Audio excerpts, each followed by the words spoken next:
This podcast contains discussions of child abuse, sexual repression and sexual abuse, suicide, racism, misogyny, PTSD and PTSD symptoms, and spiritual oppression and abuse, including guilt, shame, and fear. In most episodes, we will be mentioning some of these concepts in a general way without any graphic detail. If any of these topics or other triggering topics will be mentioned in great detail, we will let you know at the beginning of each individual episode, as well as in the show notes for that episode. Rolling river of time, you've healed me in too many days.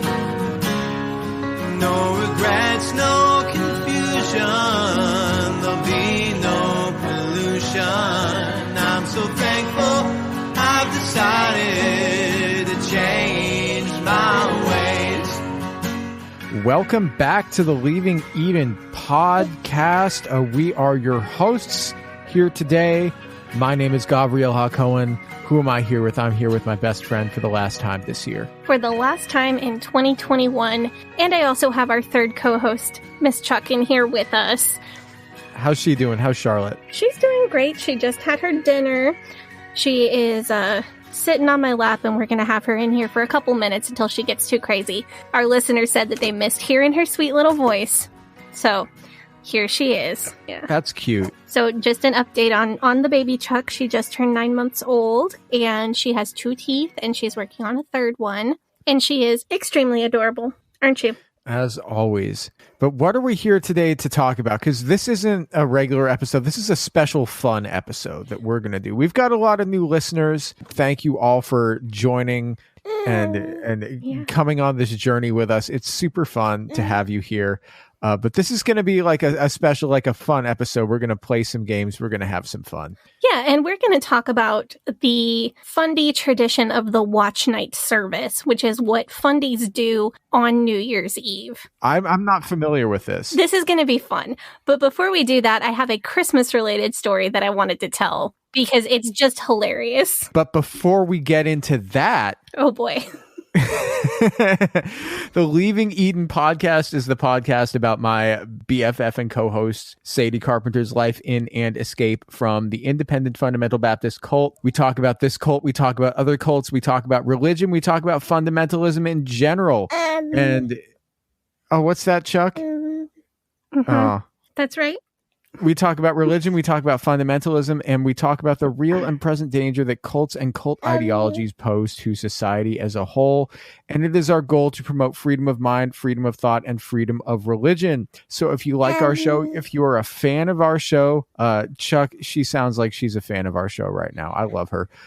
She is a fan of our show. Yeah, but if you're a fan of our show, you can go and join our Patreon, which is patreon.com/Leaving Eden podcast. And you will get access to extended and uncensored versions of our episodes that are longer than the regular versions that you hear on your regular stream, which is super fun. You can also join our Facebook group, which is facebook.com/groups/Eden Exodus. We have 950 people in that group now. It's wild. A lot of new members posting their stories and posting just fun memes and fun stuff. You can join our subreddit, which is reddit.com/r/Eden Exodus. And am I missing anything, Sadie? Oh, yeah. You can recommend the show to your family, your friends, your loved ones, your enemies, your baby. Yeah. That's fun. And we have to thank the Faith Promise Missions tier patrons. Oh, of course. And so we have all of you guys in our hearts. That is Emery Fairlosser, Jessica Tambo, Catherine Schneider, Kathleen Moncrief, Kristen Marie, Linda Morgan, Ruthie, and Wes the Cowboy. So it's so great to have all of you with us in our Faith Promise Missions tier of the Patreon. Thank you so much, Faith Promise Missions patrons, and to all of our patrons. This month, our patrons enabled me to buy Charlotte a very large play yard for our house so that I don't have to chase her around all day. And I am really, really looking forward to that getting here. Not as cute as it sounds. It is cute for 15 to 30 minutes, depending on how much I slept. And then for the rest of the 3 hours that she's awake, it's a little bit less cute to pull her hands out of the wires of Daddy's speakers. Oh, You no. like the speakers.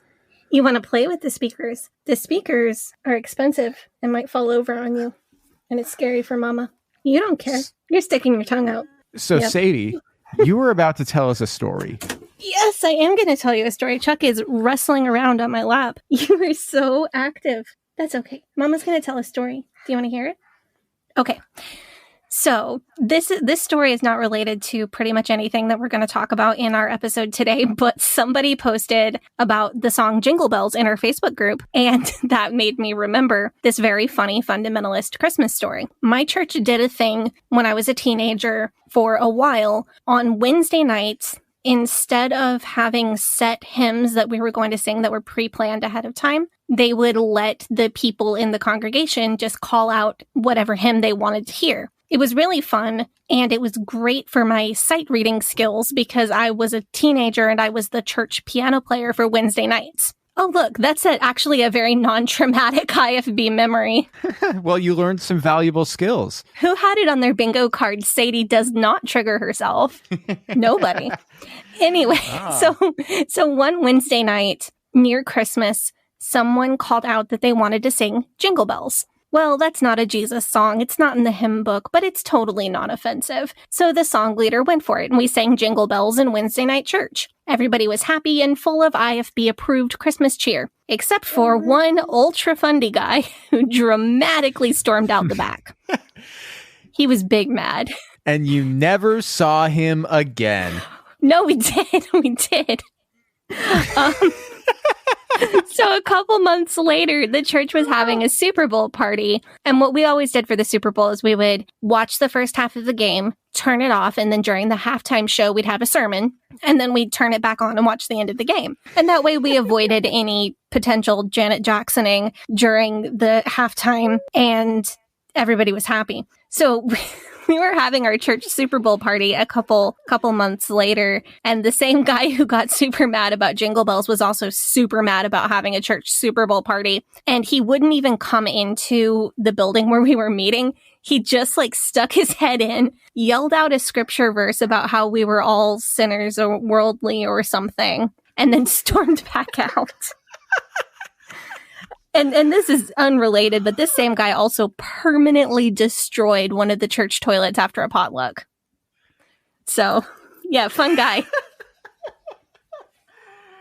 Oh my God. Fun guy, fun times. The life of an IFB pastor's child. This is heroic. I'm sure that he felt like he was on a mission from God. He was a soldier for the Lord, yeah. Fighting within the ranks of the so-called righteous. Sorry, I just got it. I got it. I had a baby kiss. Oh. Yeah. He was very silly. Did you like my story? I liked your story, but you weren't talking to me. Nope. Are you ready to go? Are you ready to go back to Dad so Mom can finish recording? Do you want to say bye-bye? Okay, I got a good giggle out of her. Now I'll let her go. So I was going to tell you what the heck a watch night service is. Yeah, because so you said watch night to me. You're like, I was like, what are we going to do? Are we going to do a Christmas episode? And you're like, no, we're going to do watch night. It's going to be so good. And you're like, what the hell is a watch night? What is watch night? I thought, you know what I thought it was? Do you remember when we did spring program? Yes. And you were telling me about how the spring program theme was time. And if you brought enough people in, you'd win a grandfather clock. Yes. I thought it was going to be something like that. Man, I'm hella into watches now. So, you thought it was the service where all the fundies wear their nice watches to church? Do nice watches, and then Jack Hiles passes around the offering tray, and you have to drop your nice watches. It could be your grandfather. It could be your dad's Seamaster that he had in World War II. It certainly could be. Sure. Yeah, it could be something classic and Swiss, and it could be a family heirloom. But Jack Hiles wants it. So watch night service has nothing to do with watches. Sadly. Yeah, but also nothing to do with giving your watches to Jack Hiles, which is a bonus, right? Hey, man, I gave it all. You have to give it all. Sometimes I hate that I've taught you these things. Look, I have an excellent memory. Okay, that is one thing that you have to know about me is that I have an excellent memory. That's I never true. forget. I'm like an elephant. So watch night service is what the fundies do instead of New Year's Eve parties. Is it fun? Yes, it's actually really fun. Hey! Yeah, this one is going to be mostly non-traumatizing at all. This episode is going to be like the least trauma ever. Watch night service, Right. At least the way my church where I grew up did it, was totally fun. I'm sure that other people had less great experiences because the fundies have a way of ruining everything. But at my church growing up, so watch night service typically started around 6 p.m. on New Year's Eve. And the idea is to keep people away from parties where there might be drinking and give them a fun alternative thing to do at church instead. Kind of like how trunk or treat is supposed to replace trick-or-treating. Which trunk or treat? Oh boy. Is this like because we had the episode where you told me about the Scare 'em to Jesus haunted house. Yeah, trunk or treat is you, instead of going door to door, you put a bunch of cars in a parking lot and people give kids candy out of the trunk of their car. But that way you sounds extremely sketchy. No, it's like during the day in a church parking lot. It's fine. Did Josh Duggar come up with this idea? No, this isn't even a fundie. Trunk or treat is not even a fundie thing. That's like a normal Christian thing. I have never heard of this. Okay, we're getting off topic here. Watch night service. Watch night service. Okay. It's where the fundies really let their hair down. And it's like a lock-in at the church, except for you're not really locked in, and everybody goes in the evening and stays until after midnight. And like I said, I'm sure some people's watch night services were significantly more traumatizing, but my watch night service growing up was one of my favorite times of year. Man, that sounds like a good time. So it's just like a church lock-in.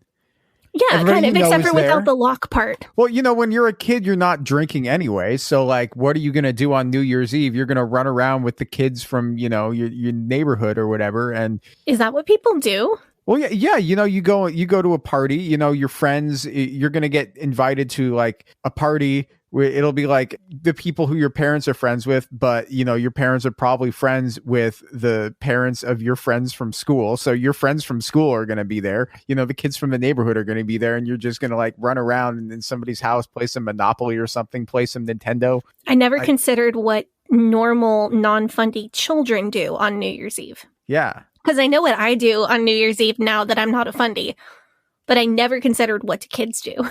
Well, yeah, but instead of like champagne, we get like sparkling cider or something like that. Drink that instead. It's a good time. This is like that. Sounds like a good time. This is making me excited for Chuck's future New Year's experiences. In the IFB, if you're a kid, you do get that experience of running around with your friends, and you all get to get super hyped up on desserts.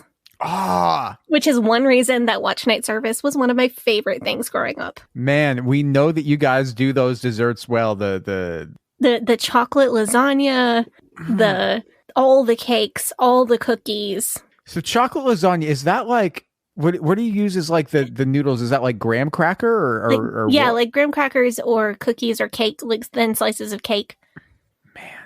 Yeah, I still haven't looked up the recipe, even though it was a year and a half that we talked about chocolate lasagna.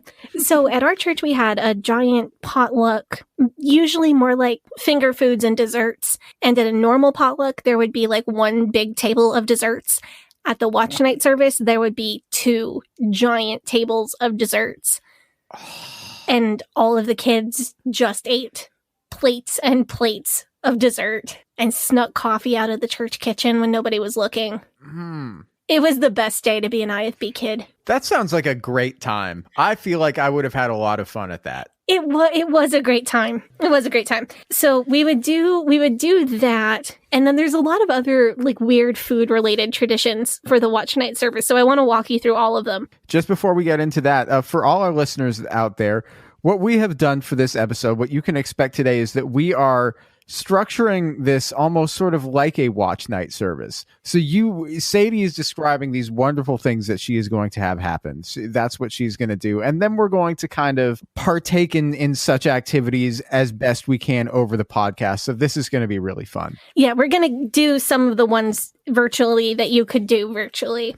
So the next thing that was one of my favorite things about watch night growing up, I want to tell you about a particular watch night service tradition from my church growing up. And before I tell you the title, so it's a song. And before I tell you the title of the song, I do need to make sure that you know that it's not actually racist. That's a strange thing to... Well, the title of the song is Chocolate Fever. Oh. It's about actual chocolate, literal, like the candy.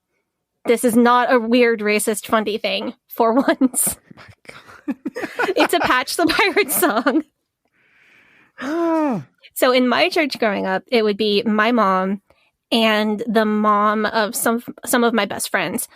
And they would dress up in funny outfits and they would sing this Patch the Pirate song. And the Patch the Pirate song is basically just about a woman who has been dieting and now she's going to eat some chocolate, which is kind of non-toxic too, considering how fundies are about diet culture. Like, that's about as non-toxic as fundies get talking about food. So my mom and my friend's mom would dress up in funny outfits and sing this song, and they would have giant baskets of chocolate, and they would throw chocolate at all the kids while they sang the song. Oh, wow. And it was the best. It was like my favorite thing. So being an IFB kid, you got hyped up on dessert to start with, and then you go into the auditorium and people are singing Chocolate Fever and throwing tons and tons of candy bars at you, and you just sit there for the rest of the night and eat even more. Hold on. I'm going to look up this. Let me find this song. I'm going to play this song if I can. Oh, please. Where am I? What happened? Chocolate fever. She's got chocolate fever. This is the song that would get you hyped? Yeah, Like, that was. She's got chocolate fever. It gets you hyped because people are throwing candy bars at you while they sing it. I mean, it's not a very hype, like the subject matter. Okay, yeah, but it's Patch the Very Pirate. hype. That's about as hype as he gets. He could bump the tempo up a few times. You know, she's got chocolate fever. He could do it like that. That's syncopated. Syncopated music is of the devil. So that's not approved. You gotta sing everything very slow and formal. But I didn't mind as a kid because people were giving me candy. Hey, that's all right then. You know what? I won't ruin this for you. Thank you. I don't think I could ruin this for you. You ruin a lot of things for me, but some things I'm just gonna hold on to. So we would do that. Maybe if we got really lucky, my dad would sing his famous turkey song, which the lyrics are, "If God can love turkeys, then God can love you, because you are a turkey and I am one too." Oh, It's fun. that is fun. So we would do that. We would do other Fundy approved silly songs. I don't know if I am quite capturing the essence of the watch night service, but I'm gonna keep going and keep trying. Yeah, I'm trying to wrap my head around this. It's kind of like the last night at summer camp when you're singing all the camp songs. When you didn't go to Jesus camp and the last night isn't cry night. Yeah. What's cry night? It's where they preach a really emotional sermon where if you haven't gotten right with God or gotten called to preach the whole week at Jesus camp, then they do like one more like super emotional sermon on the last night, and they pull out all like the really heartbreaking topics and about how, God is going to kill you if you don't do what he says, so that everybody like gets saved or gets called to preach or whatever needs to happen so that they can brag about how many kids got called to preach at their camp. Bruh, what? That's that's what happens at the last night of camp at Jesus camp.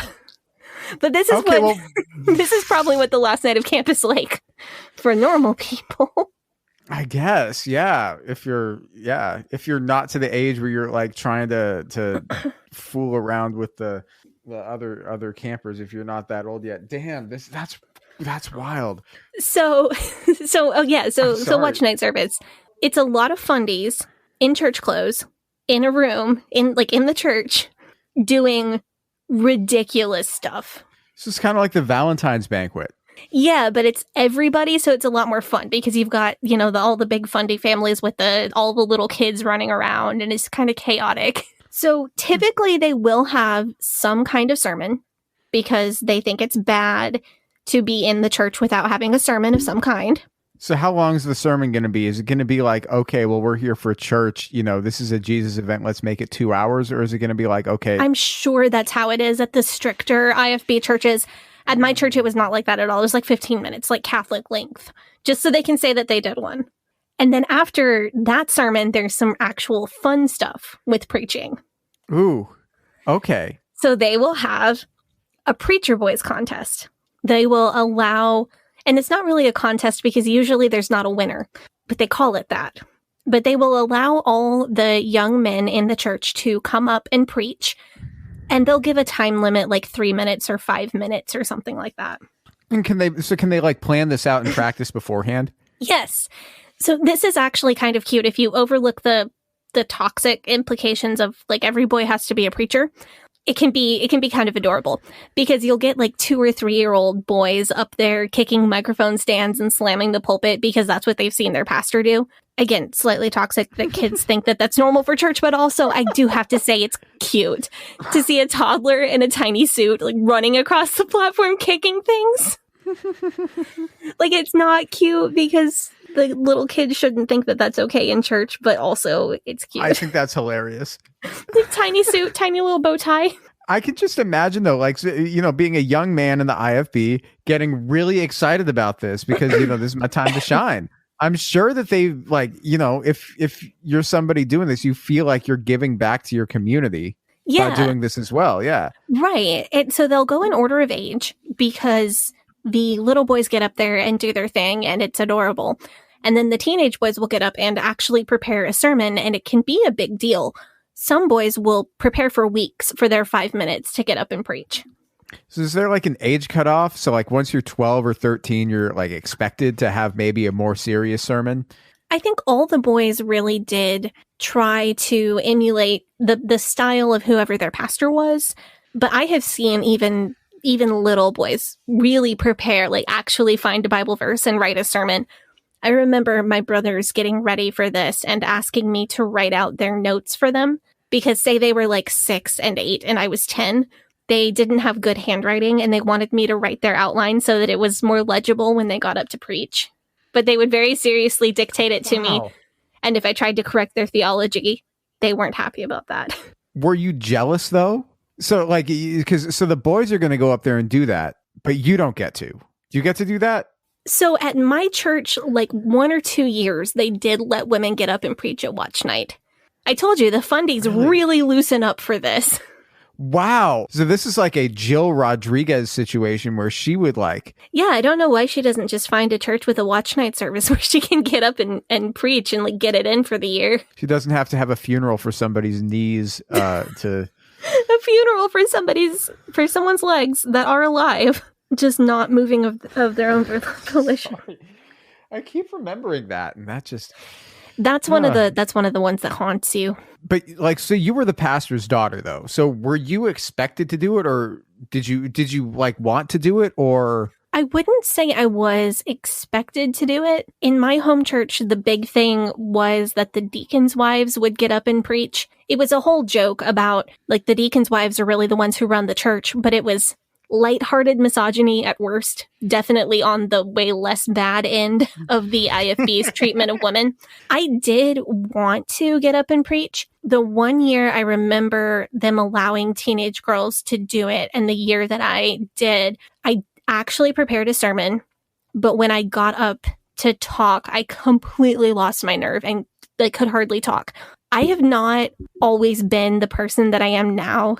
Like now getting on stage and talking to a bunch of people or sitting down in front of a microphone and talking to a lot of people does not bother me. But the IFB really stole my confidence and I had to work really hard to get it back. So the one time I remember attempting this, I was so nervous. I did have a whole sermon ready to go, but I don't think I even got through it because I was just so scared. Well, that's a huge disappointment. Yeah. I mean, I don't know. I can't blame myself too much because I think I felt like I was transgressing. I felt like I was doing something I wasn't supposed to. Yeah, and you're afraid, maybe you get up there and you do it, you're like, oh, this is what I've been missing out on. I don't even know if it was like the sermon preparation part is what I felt like I had been missing out on. I was neutral on getting up and actually talking to people, but being able to write authoritatively about theology was what felt super transgressive. So I wasn't able to get up in front of people and say the Bible says this, because that's what a woman's not allowed to do in the IFB. And that's how that's where a lot of respect comes from, is somebody really being able to get into the Bible. Yeah. Right. Okay. It's like, that's something that only men are allowed to do. So in the IFB, so I was a Sunday school teacher and had been for several years at the time that this happened. I had been a Sunday school teacher. I had been a junior church teacher as a young teenager. So I was able to give Bible lessons. So I could sit down and teach kids and say, oh, this is the story of Jonah and the whale, and this is how it happened, and this is a lesson we can learn from it. But as far as actually developing a sermon and saying, this is what the Bible says, and then this is God's truth based on what we just read, I couldn't do it. So later on in this episode, I think that we're all a little bit sad for Sadie that she never got to deliver that sermon that she wanted to deliver. Later on, you have something prepared, don't you? Yes, and I'm extremely nervous, and I don't know if I want to do it. Well, it's going to be extremely non-toxic. So, and if it doesn't go well, then I will edit it so that it sounds good. That's what I'm going to do. Okay. Which you can't do live. So I will think about it. Okay. So do you want to move on to other things that would happen during a watch night service? Yes, let's do some other things. Let's have some fun here. Okay, there are more weird food things. Oh my God, like what? So games involving food. So I think I talked about some of these during the Valentine Banquet episode. Like the one person holds a toothpick, both people hold toothpicks in their mouths, and you try to pass a lifesaver over the toothpicks. Oh, like the kissing adjacent games. Games, but you can only be on a team with your spouse. And okay, so it's kind of like that, but the non-kissing adjacent versions of these things. So Chubby Bunny is the classic watch night service game, in my opinion. The premise of the game is simple. Each person, so you get like jumbo marshmallows. Each person puts a marshmallow in their mouth and then tries to say Chubby Bunny. And then you go in rounds, and each round everybody has to add a marshmallow to their mouth until people have to drop out because they can't speak anymore. So basically it's a who can shove the most marshmallows in their mouth without choking contest. But my church stopped playing it because some people died. Not in my church, but like what? In the world in general, people have died from playing this game. So my church stopped doing it. Which is why that we're not going to be playing this game tonight on this podcast. I really wanted to play this one on air, and then I realized that that's probably not safe. Well, we could get Chuck to play it, give her some mini marshmallows. Yeah, perfect idea. Sorry, not a good idea to joke about choking hazards in front of in front of you. She's gone to bed. She's not with me anymore. Well, no, but we were talking about this. If we were going to play it, we would have to be in the same place, and we're not in the same place. So we're not going to do that. Just for safety purposes. Only for safety reasons, yeah. I could die. You could die. Even worse. Yeah. Thank you. That was strangely complimentary. Well, you have a child. I don't. If I die, true. People are going to be sad. If you die, there's going to be a very mad kid. This is taking a very fucking weird turn. I'm sorry. Like, what? Okay, should we? We got to move on here. We are bringing some weird energy to this episode tonight. I don't know what's going on. So let's talk about a different game that we could play at the watch night service. So I don't know how to describe like the breadth of different games that they play. There are so many different things, and they're all just so incredibly wacky. So one year we played this weird game where people had to fill their mouths up with water and then gargle the tune to popular hymns. And then other people had to try to guess what hymn they were trying to gargle. What? Yeah. What? Do you guys have any games that aren't choking hazards? No. Did they invite Nancy Reagan? Oh.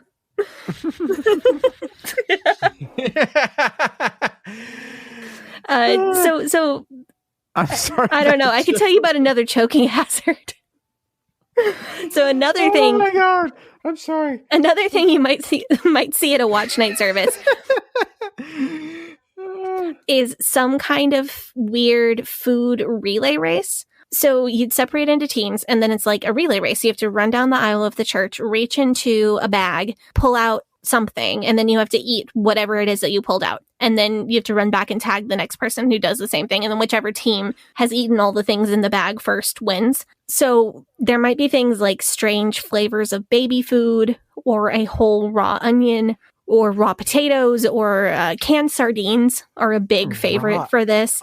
Anything that's not going to hurt you, but might be gross or just hard to eat the whole thing of. Like an entire box of Milk Duds. Oh, yeah. Which is, again, choking hazard.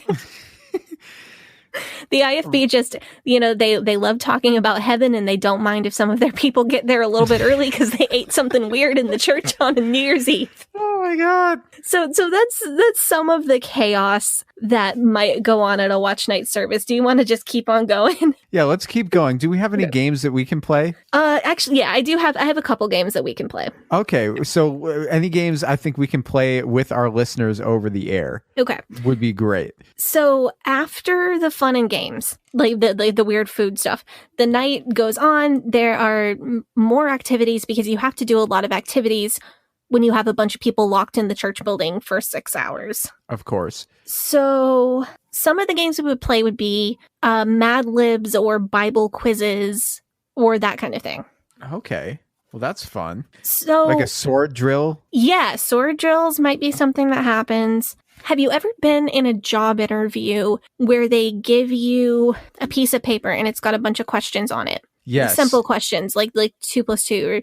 But at the very top of the paper, it says, read all the way through before answering any questions. And then it's got like 30-something questions. And then the last question at the bottom of the page is, if you read all the way through without answering any questions, check this box for yes and go turn in your paper. And don't answer any other questions. Oh, yeah. Trick question, thanks, see if you follow instructions. Stuff like that. And also just tricky Bible trivia questions. Okay, do you want to do a tricky Bible trivia question? Yeah, let's do that. Okay. I will do only Hebrew Bible questions to make it fair. That's absolutely fair because I don't know you know what? I'm being polite. I'll call them the sequels. Okay. So here's one. How many animals of each kind did Moses take on the ark? That would be two of every kind. Thank you, Kent Hovind, for telling us of every kind of animal, every type of animal, not every animal, right? Do you want me to read the question again?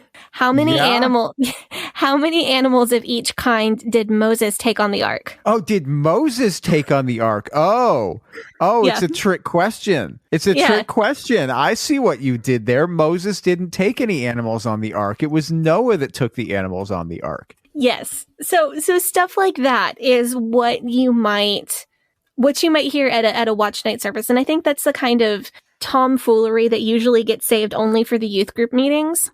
So it's a little bit more fun when you get to do that kind of fun stuff with all the adults. I don't know if this sounds fun to you. I mean, it sounds fun compared to what you guys usually do, which is go out on buses and feel depressed about not being able to bring people to church. Yeah, that's exactly it. It sounds better than trudging through Chicago in the snow when it's like -10 degrees outside, knocking on people's doors and asking them to go get saved and then come to your church and believe and pray a prayer and believe in Jesus. And they're just like, it's -10 degrees outside. Like, yeah, now that I'm talking about this, I'm not sure if it's actually fun or just way funner than normal fundie stuff, or if this is what you think is fun if you can't drink, can't listen to music, can't go to movies, and can't hold hands before you're married. I got a Mad Lib ready for you. You did? Yes. It's in a secret document that you can't see. Oh, no. Oh, so this wasn't shared with me. Okay, so we're going to play Mad Lib. This was not shared with you, so we're going to do this live and see how this goes. Is it going to be a religion Mad Lib? It's fundie specific. A Bible Mad Lib. Okay. Okay. So, are you ready? I'm ready. I was born ready, baby. Okay. Name of a friend is the first thing I need. Well, this is easy. I'm going to say Sadie. Okay. I need 3 verbs. 3 verbs. In what tense? Present. Present, past, future. Present tense. Eat, look, walk. Okay. I need a time of day. A time of day. Oh, midnight. And number. 69. Great. Great. This is going great. Okay. Celebrity. Celebrity. Nancy Reagan. Oh, damn. I had already typed in a lot of time. Oh, man. She just turned 30. She was on the Tonight Show with Jimmy Fallon. Cool. We'll be 30 soon. Yeah. Okay. Another present tense verb. Present tense verb. Listen. And a noun. But. I don't know. I don't know if you were the right person to do this with. That's not. Okay. Was I doing it wrong? Should I have been? No, more, you're doing it. You're doing it right. It's just going to be funny. Okay. Well, then I'm the right person to do it with, Sadie. Okay, that's fair. That's fair. I take it back. I need one more noun. Okay. Can. One more number. 420. Great. And one famous fundie preacher. One famous fundie preacher. So many to choose from. I'm going to go with a Lester Roloff. Okay, are you ready to hear the Mad Lib that we have created? I am ready to hear this Mad Lib. Let's go. Let's do it. It was a Saturday morning, and I was excited to go out soul winning with my friend Sadie. Before I could go soul winning, I had to eat, look, and walk. I got to the church at midnight, and the soul winning meeting was 69 hours long. The preacher talked about how Nancy Reagan is evil because they listened to Butt. While I was out soul winning, one person answered the door while wearing a can. I witnessed to 420 people, and Lester Roloff clapped for me. I do want to point out that it would be extremely fundie illegal for us to go soul winning together. Why? Because you can't go with somebody of the opposite gender that is not your husband or wife. Right. Oh, yeah, man. that would be incredibly too tempting. Right, because you could just disappear off somewhere and just fool around, which I'm sure people did. Oh yeah, I could tell you tons of stories about Hyles-Anderson students, but most of them are not IFB anymore, so I'm not going to put them on blast. We could use fake names. We'll talk about that later. We need to do another Tales from Colt College episode. Do we? Well, we need to do Pensacola Christian College. Okay, and then we can talk about the Tales from Colt College. I feel like I have all my stories from Hyles-Anderson are trauma, and my stories from Pensacola Christian College are just ridiculous. One time I accidentally took the men's elevator. There was a men's elevator? Yeah, it was super embarrassing. Was there urinals in there? No. No, just a bunch of very traumatized looking Pensacola Christian College boys who have never been in an elevator with a feminine presenting person of any kind. There's a big poster of Pam Anderson on the wall. It's the elevator, the bottom floor, it takes you to the man cave. Can you imagine how boring a man cave at a Christian college would be? Oh no, dude, the man cave of the Christian, that's where they'd all let loose. No, so that's not the man cave. That is actually what happens at Club Egypt, which I'm not going to tell you about on this episode. I will tell you what Club Egypt is when we do an episode on Pensacola Christian College, which we need to do soon. I am very intrigued by this. Club Egypt? Yes. That sounds like a club, like a good club. Where are you going to the? Oh yeah, I'm going down to Club Egypt. They got a DJ that I want to see. They're playing until 4. I will tell you about it soon. It's interesting. I bought some Molly off of Silk Road using Bitcoin, like Josh Duggar did using the darknet. Don't you know Josh Duggar is Club Egypt? Josh Duggar is homeschooled. He's too dumb to know how to use the darknet. Okay, do you want to take a break and then talk about what would go on towards the end of the Watch Night service? Yeah, okay. Yeah, let's take a break and then we'll come right back. The second half of this episode is we got a really special surprise for you guys. It's going to be great. Really excited for it. Hey, Sadie here. If this is your first time listening to the Leaving Eden podcast, make sure you go back and check out episode 57. It's a primer episode for new listeners. That episode tells my personal story and gives you all the terms and information that you'll need to know going forward. Also, check out our cult true crime series, The First Family of Fundamentalism, so that you can get the whole cult story. If you like our show, you can support us by joining our Patreon, where we have extended and uncensored episodes as well as other bonus content available. You can also join in the discussion in our Facebook group. That group is called Eden Exodus. Tell a friend, tell a family member, tell your worst enemy. The Leaving Eden podcast is a fully independent podcast, and we really appreciate your support. Now, back to the show. Okay, we are back from our break. We've had a lot of fun tonight. We've been playing a lot of fun and games, but that's not everything that the Watch Night service is about, is it, Sadie? No. So the Watch Night service, you might play a lot of games and then people kind of start getting tired, but you got to stay there until midnight. And I'll explain to you at the end of the show why you have to be there until midnight. So there are other activities that you might do to pass those last couple of hours. One of the ones that you might do is talk about blessings from the year, your best moments from the year that's about to end, things like that, things that you're thankful for. So Sadie, what about this year is it that you're particularly thankful for? Well, I think it would be pretty rude if I didn't say Chuck. Of course. Chuck came about this year, and that was pretty great. But I would love to go through and talk about some of our favorite podcast moments from the year and some of our favorite episodes. I think that would be really fun. Oh, yes. I would love to do that.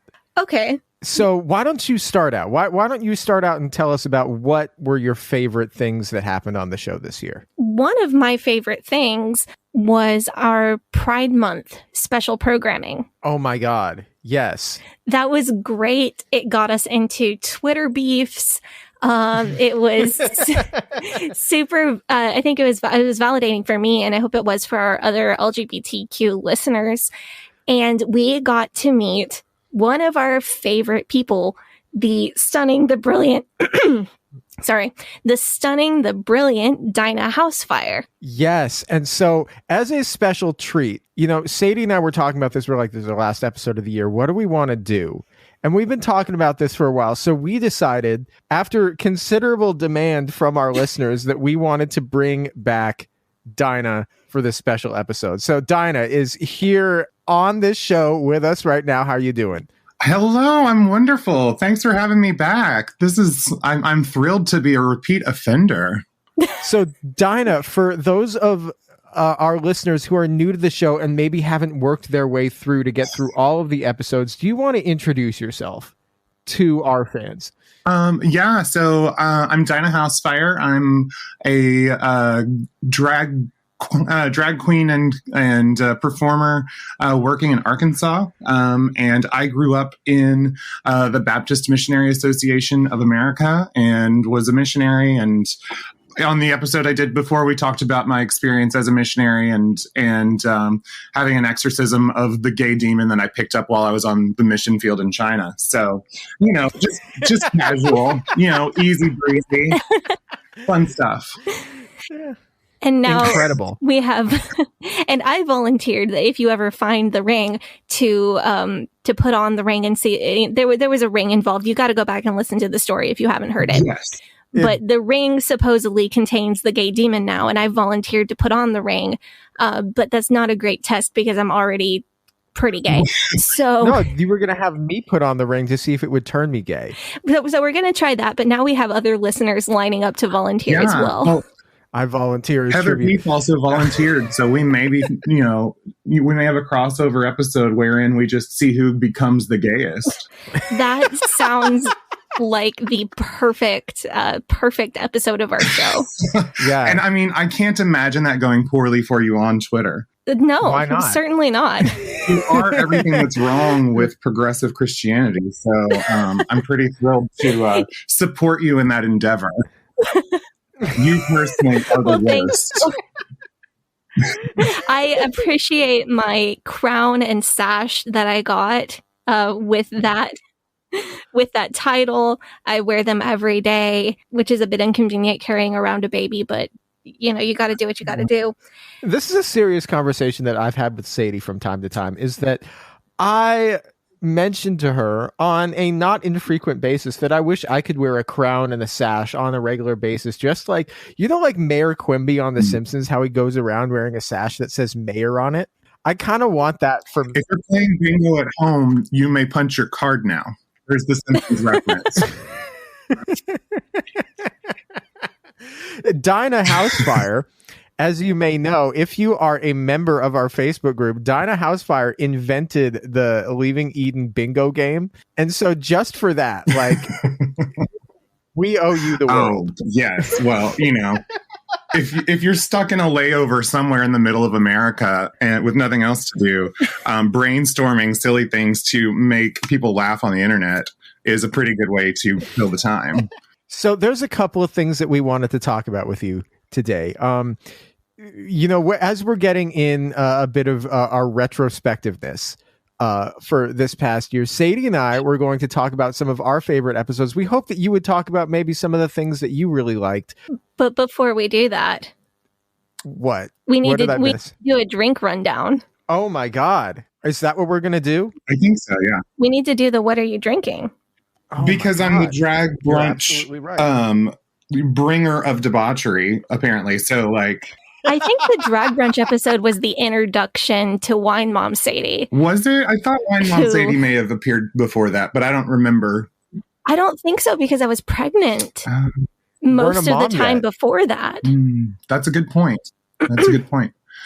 Yeah, because we recorded that. I had just had the baby like 3 months before. I don't think I had occasion to drink on the podcast in those 3 months. Well, that just means your heart wasn't in the right place, Sadie. If you really believed in yourself, you would have been drinking on your podcast earlier. I was drinking tried. on the podcast. The original concept of the podcast would be that we would always have something fun to drink on the podcast, and then I got pregnant like 6 weeks into recording, so that went out the window. Yeah, it was White Claw. A lot of our original, like, before you listen to the first episode of the show, when we first recorded it, like the part that I chopped off at the beginning when we recorded, when we were just like doing test, can you hear me? Can you hear me? Can you hear me? It was like shotgun a White Claw. That's what we would say. Yeah, and then Chuck disrupted my plans, which was a bummer. So I had to drink basically twice as much, which was just to that's make how up I know for it. You're a real friend, Gavi, that you would sacrifice your own liver for your compatriot. Oh, it's fine. I wasn't using it anyway.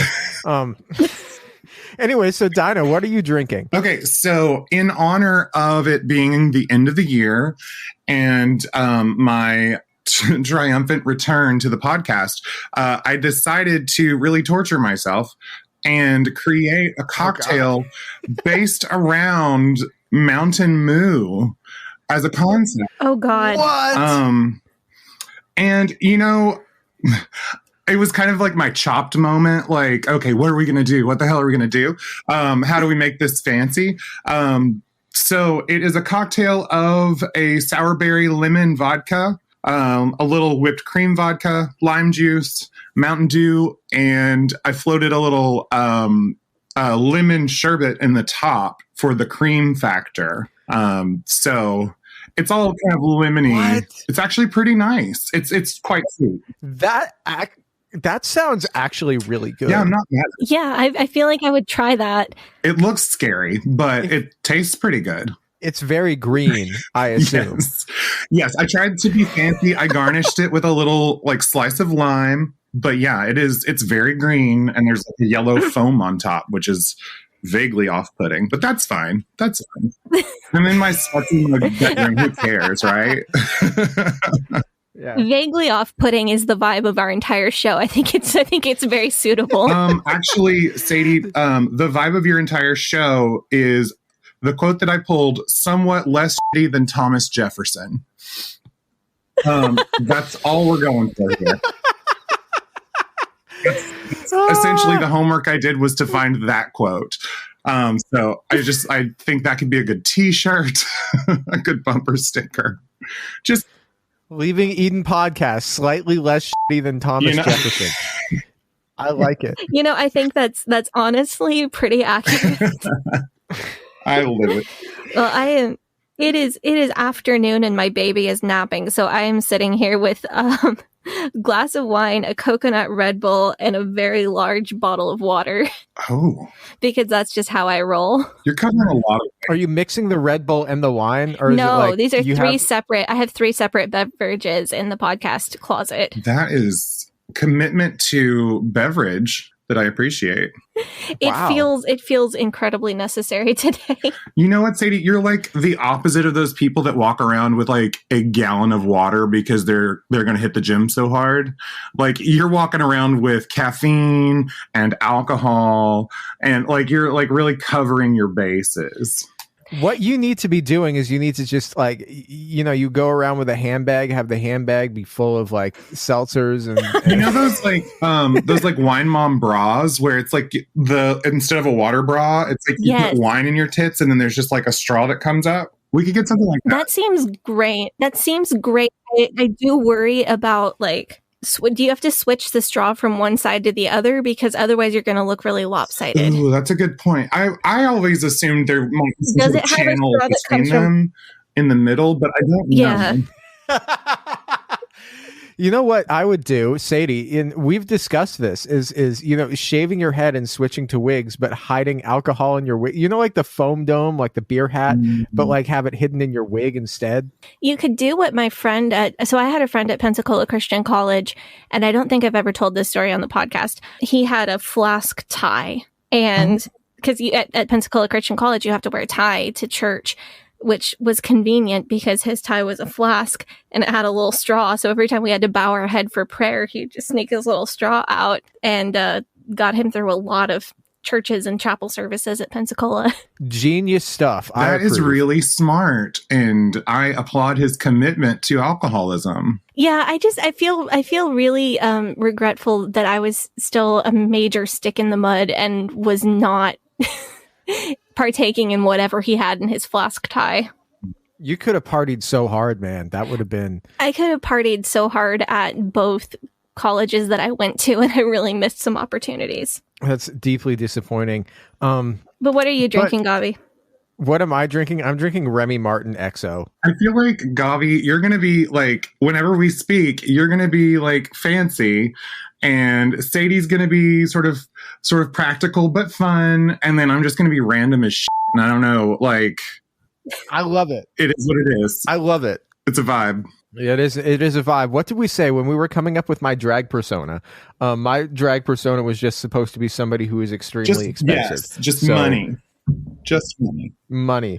Yeah, and I am fully with that. But now we got to move on to what we're really here for, which is to talk about what were our favorite moments and what were our favorite episodes of this year and our favorite things that we did. Yeah, totally. Sadie, would you like to start us off? Yeah, so some of my favorite episodes, I loved the Monster Energy drink episode because I feel like that one was a real tone setter for future biographical type episodes that we did. Yes. Like, I don't think the Jill Rodriguez episode was super popular, but I feel like Monster Energy drink lady walked so that Jill could run.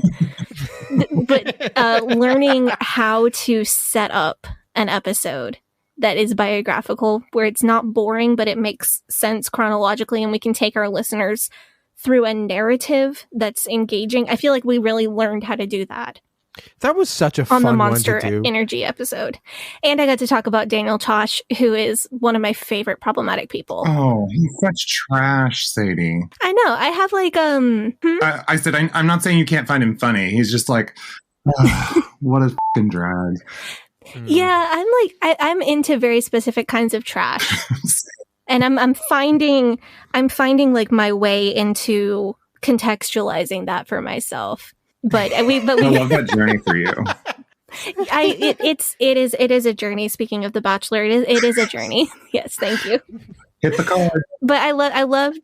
Is there a Bachelor square on the card? There should be. I don't know. Is there? I doubt it. We talk Oh, about The man. Bachelor at least as much as we talk about my Beshert. That's true, because I'm trying to get you to go on The Bachelorette. Ooh, intriguing. I think this would be the perfect solution, the cause of and solution to all life's problems. Just like alcohol. Yes. But I loved Monster Energy Drink. I loved getting to finally talk about Steven Anderson. That one was a personal one that I was really excited about doing. Kent Hovind and then Heather's interview is one of the only episodes of our podcast that I have personally gone back and listened to more than once. What were some of your favorite episodes from this year? So before I get to what my favorite episodes were, I just want to point out, and this is a huge disappointment to me, okay, that we came out with, including this episode that we're doing right now, we came out with 68 episodes this year. Hugely disappointing to me because we're one episode away from coming. Yeah, you know. We could have had 69 episodes. Look. You got to get to 69, Sadie. Yeah.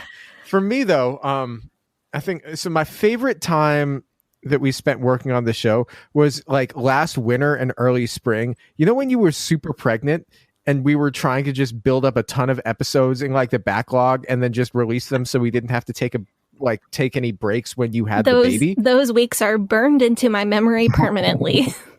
When it was just like, okay, we're going to record an episode. We're going to work on writing it on Monday and Tuesday, and then record 2 episodes on Wednesday, and then take Thursday. Like that was fun. I really enjoyed that. But that's when we did Tom Kimmel and the Ponzi scheme episode. And that's when we did Paul Sand, which Paul Sand was one of my favorite episodes that we ever did, just because it was so ridiculous and because it was so out there. But another one for me that was kind of a sleeper episode was the Valentine's Day episode, because I remember not being super thrilled with it when we recorded it.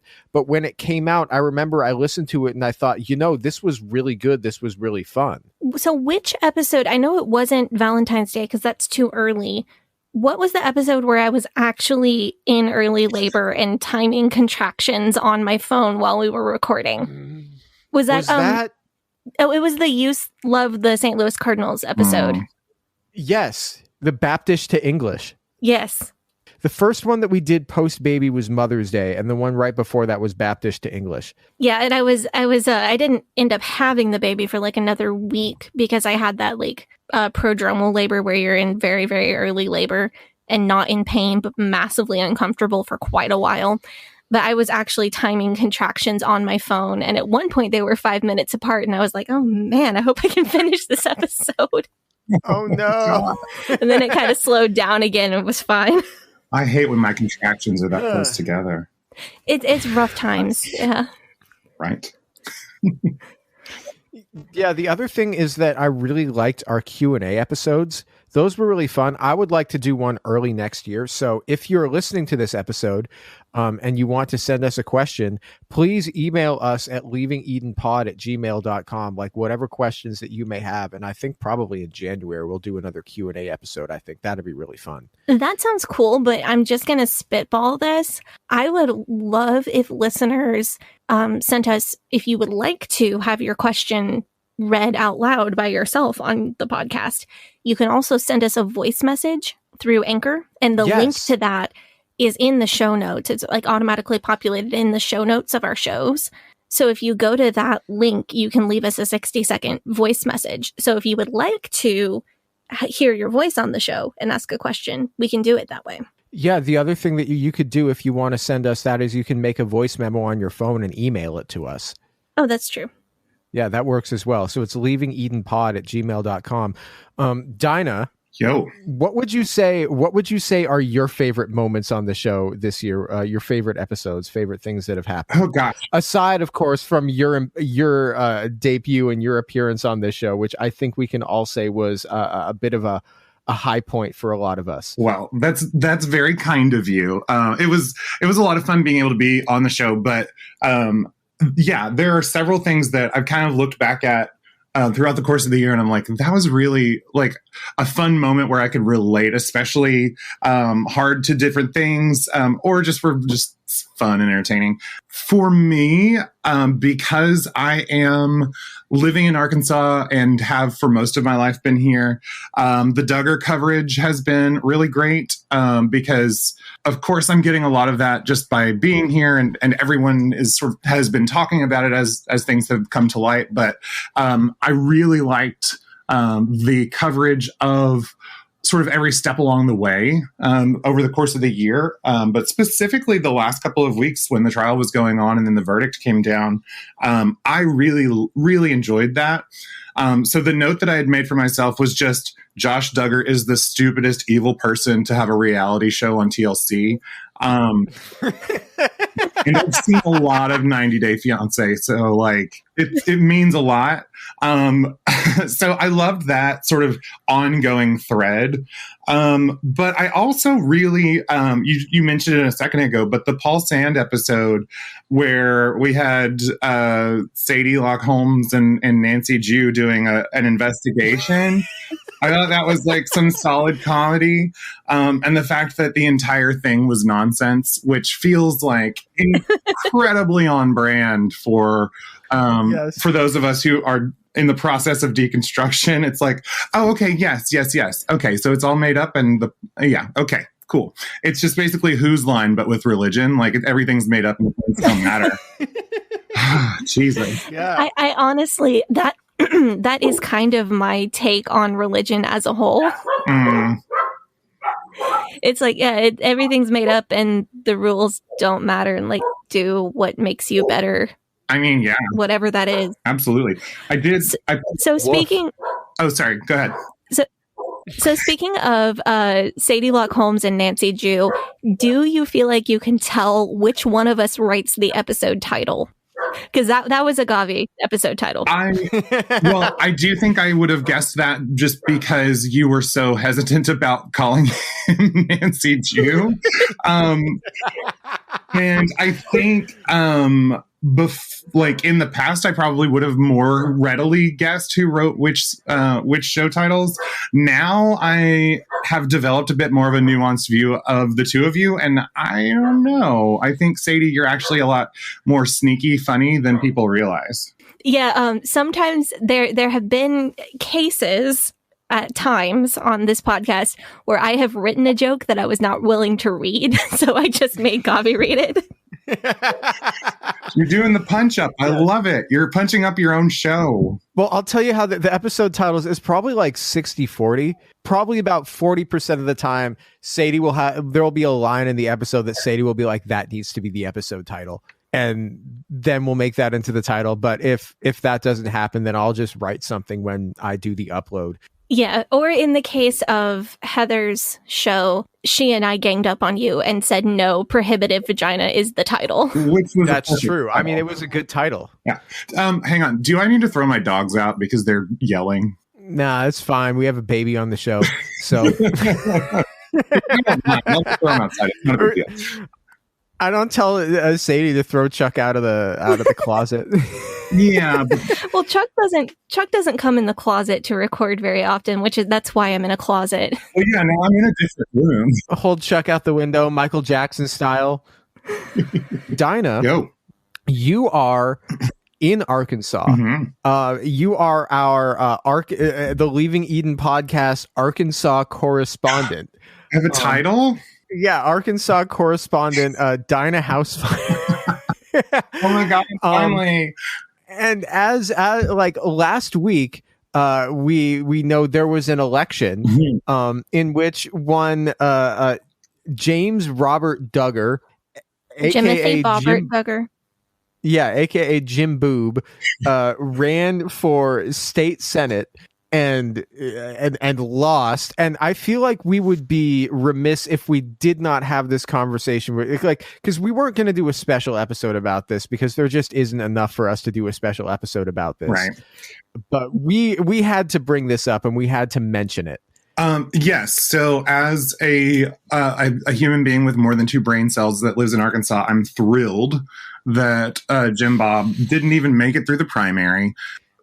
But also, like, it is, to steal your phrase, Gavi, it is not top tier behavior to run for office while your son is on trial for these just unspeakable crimes. And you are like attending the trial. Like, what in the world? So yeah, Jim Bob got his ass kicked and we are loving it. So I would just like to point out that Jim Bob didn't just get his ass kicked. He got something like 456 votes. Yeah. In the can you imagine? This is a guy who was putting up billboards, who was campaigning extremely hard to try and win the primary in this Arkansas State Senate special election, and got wiped. He just it was not even a competition. He didn't even get third. Yeah. He just lost. And it's kind of fascinating because around here, pretty much, and I mean, in the US and potentially the world, money wins elections, right? Like if you have the money to do the advertising and run the campaign, if you have more money, there's a high likelihood that you'll be successful. And that was not the case. We're looking at, it's very, very likely that Sarah Huckabee Sanders will be the next governor of Arkansas, which, ew. Yeah, I know. Butthole fully clenched for however long that lasts. But she's got just the most money we've seen since, I don't know, Bill Clinton was here. And so, that's usually how it goes. And the fact that while the Duggars are not, extravagantly wealthy, in Arkansas terms, they're pretty well off. And so it's kind of funny to watch, I guess the one thing that conservative Arkansan voters aren't cool with are the conspiracy around these sex crimes against children. So, the bar's pretty low, but at least there's a bar. That's the thing that we were talking about, is that, we may disagree with a lot of conservative voters on 80% of whatever these issues are. But sex crimes against minors is not a issue that I think there's a lot of debate on. And that if you have a reputation for not being particularly hard on people who commit sex crimes against minors, that's not really gonna fly with pretty much anybody, is it? I hope not. I hope that, we can proudly say that sex crimes against children really brings the nation together. Ain't that the truth? Yeah. I just hoping for full grown. I don't get, I understand. I've been listening to I Pray You Put This Journal Away. I don't know if you've heard that, Dinah, but it's actually really good, and I wish I had gotten to it sooner. No, I'll put that on. But it's like a short form, I think there's only 5 or 6 episodes, podcast by a guy who grew up with Josh Duggar. Oh, okay. And he reads through his journals from the time to kind of illuminate the timeline and what was going on in that very small church community at the time. Oh, that feels dark. Yikes. Yeah, I've had a couple real serious revelations already, and I'm on episode 3. Really? But he talks about how IBLP men are encouraged to run for office, and that people like Jim Bob or people like Jim Holt think that it is their destiny to become a politician and think that that is the way to save the country and save the world. Right. And I get that. I understand that that's their belief.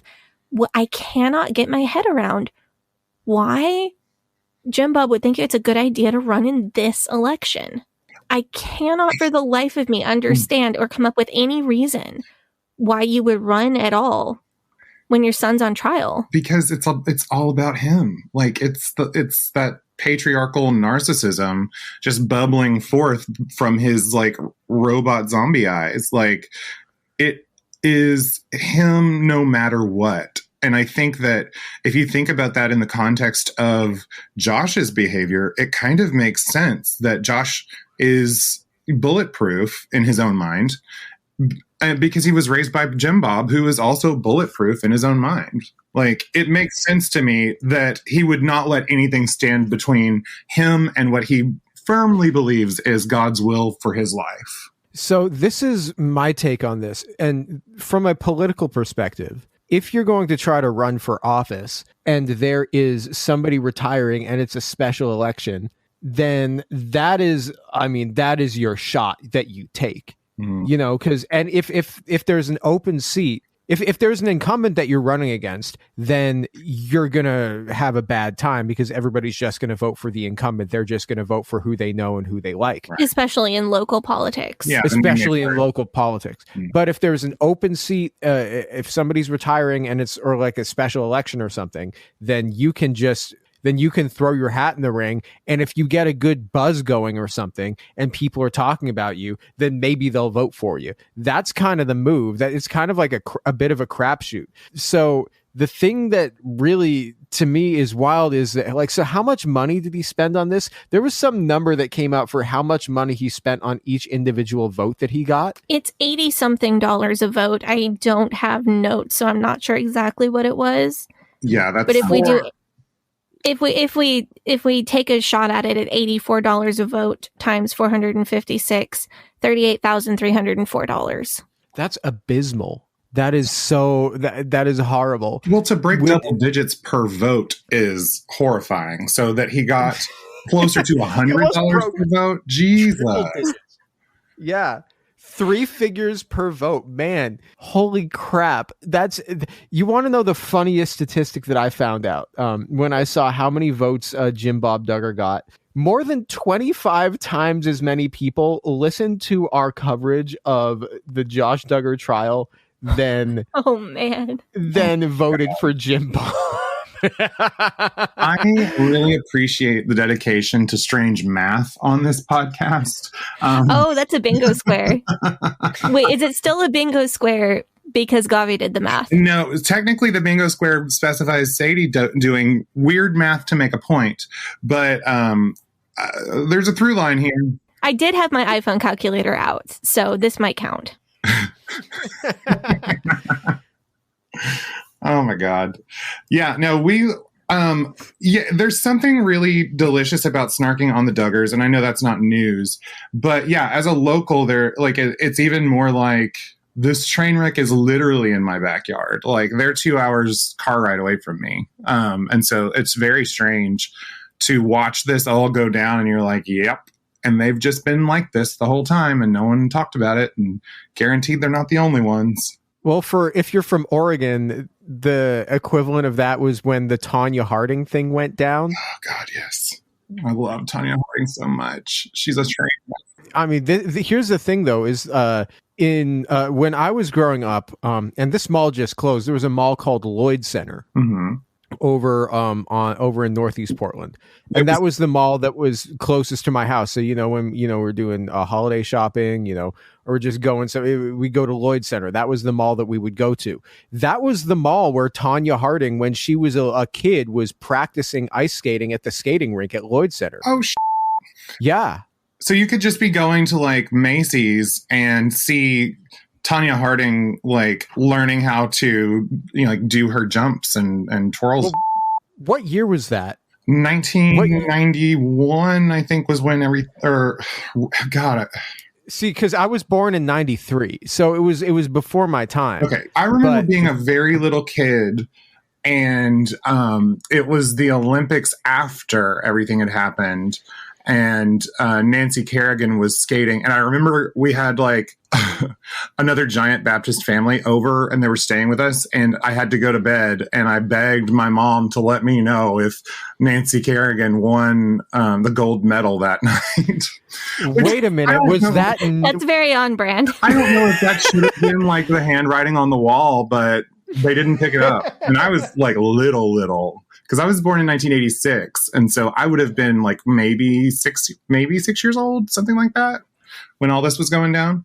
So very tiny child, but enthralled by the drama and the sequins and the nude spandex. Like it was everything I wanted in this world.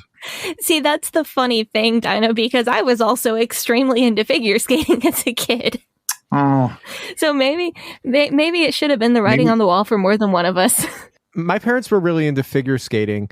I remember one time when I was in like 6th grade, the national championships for figure skating were in Portland, and my parents got tickets to like all of it. And I was just like, this sucks. And I went to see a bunch of figure skating, and some of it was like kind of cool, but I'm just like, that was so, but like Formula One is your figure skating though, right? Like, I'm just like, I don't get it. Yeah. I don't know why people watch it, but like I'm happy for you. Whereas like figure skating, I'm like, oh, yes, I get it. I get it. You know what? That's a good analogy. I like that. Formula One is for me. Figure skating is for you. Wow. That's very insightful. I like that.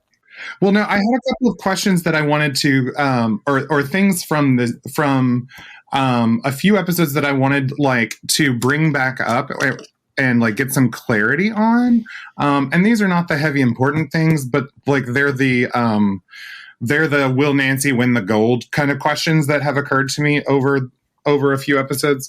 Number one is Gavi, you appear to have a vendetta against the Chrysler PT Cruiser. You have mentioned this in multiple episodes. You mentioned it in the Satanism episode several times, but you also brought it up in the spring program episode. Why the hate for the PT Cruiser? We know it looks like a bug. So are you into cars? Do you like cars at all? I mean, some, yeah. Like, I'm not like a super car guy, but like, I'm also not car ignorant. So, like, if you're into cars, like the PT Cruiser, it's like it's just like a punching bag. It's like, you know how if you're a comedy writer, if you're trying to write comedy, and you're like, I really just need a joke to land. You know how you can just like throw in Florida, and then people will automatically laugh. Yes, I am aware of this phenomenon. Yes. If you're into cars, you can just throw in a joke about the PT Cruiser, and it will automatically, like, people who are into cars will be like, yeah, the PT Cruiser. It's pure laziness. It's basically just like... Is that against our ethos of not punching down, though? Is this a punching down violation? It's not a person. It's just a car. It's not like I'm saying if you drive a PT Cruiser, I think that you're a bad, amoral person. It's like the PT Cruiser isn't like... I wouldn't say it's like a bad car or a terrible car or anything. It's like it's a 5-door hatchback. It's a perfectly, fine car if you want a 5-door hatchback. It's just such a specific vibe. It's like making fun of Nickelback. Okay, I get I'm with you on that. And like for cars, it's like throwing a Nickelback joke. Or it's like if you're into football, throwing out a Detroit Lions joke, like people who are into football are just going to be like, yeah, Detroit Lions, they suck. So for clarity, I've never owned a PT Cruiser. I have no like dog in this race. I just thought it was funny that it's come up multiple times. And actually, to get back to the ethos of the show, during the Paul Sand episode, Gavi, you said, on this show, we pride ourselves on always delivering accurate information. Even if that accurate information is punctuated by wild speculation, we are nothing if not thorough. I remember saying that very specifically when I was talking about high school football statistics. Yes. I do believe. Yes. So I just feel like your wild speculation is a consistent thing, but it doesn't, just because it's speculation doesn't mean it's wrong. So I'm not reading you. I'm just reminding you of some You can read me if you want. I would. I mean, you do it, from. Well, So I had completely forgotten that we went into high school football statistics for the Paul Sand episode. Well, Sadie, I've got a quote for you also, because I'm nothing if not what the hell did I say? You said, well, I've got two, actually. First of all, you recently said, I quote, I made an objectively hilarious joke about Brene Brown. And end quote. And I think that it's important for you to just own those moments. I think Brene Brown would want you to say that you made an objectively good joke about her. Like, she would want you to own that. I can't remember the exact quote of the joke that I made, but I know it was in the Jill Rodriguez episode. I know the exact quote of the joke. You said, it's just like how women who go to therapy all love Brene Brown. Right, but I can't remember the context of that. I think you were referring to... I don't know. Was it about her being a motivational speaker for women, maybe? It was about Jill. It was about Jill basically wanting to be the Brene Brown of the IFB. Yeah, that's right. I think it's the direction that it took. And I stand by that joke. I stand by that joke 100%. I also do think that everybody should read at least something by Brene Brown, because there's something in there that most people could use. But I still stand by the joke. Also, Sadie, I had a quote from you from the Paul Sand episode as well. wherein you were bemoaning the idea that people who had been married for 20 years were hooking up in a car in a parking lot. And you said people who are between 40 and 50, most likely, no matter how short this woman is, no one that age wants to hook up in a car to begin with. People who are that old have houses or money for hotels. To which Gavi replied, if you're over 23, you should not be hooking up in a car. I don't disagree with any of these things. I just think it's brave that you said them out loud.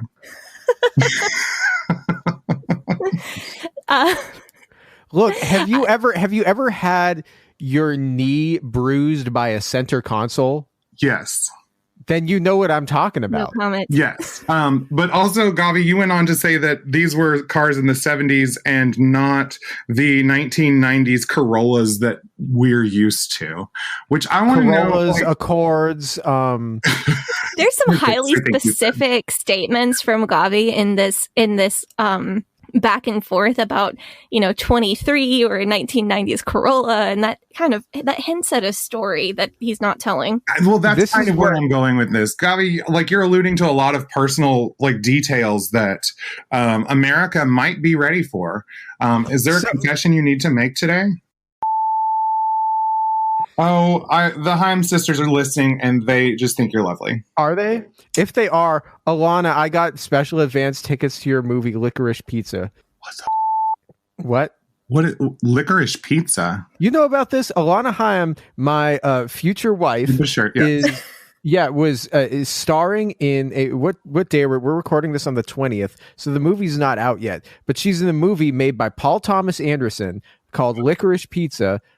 It's supposedly very good. I don't know. I haven't seen it. It's not out yet. But everybody who's seen it, all the critics are like, this movie is really good. You should go see it. And it stars my future wife. So I'm going to go, of course I'm going to go see it. You might need to up your DM sliding game before the movie comes out, because if she breaks into acting, it's going to be even harder to get her attention. Well, that's the thing, is that she was just on Jimmy Fallon a couple of last week or something. It was her 30th birthday. She was just on Jimmy Fallon for it.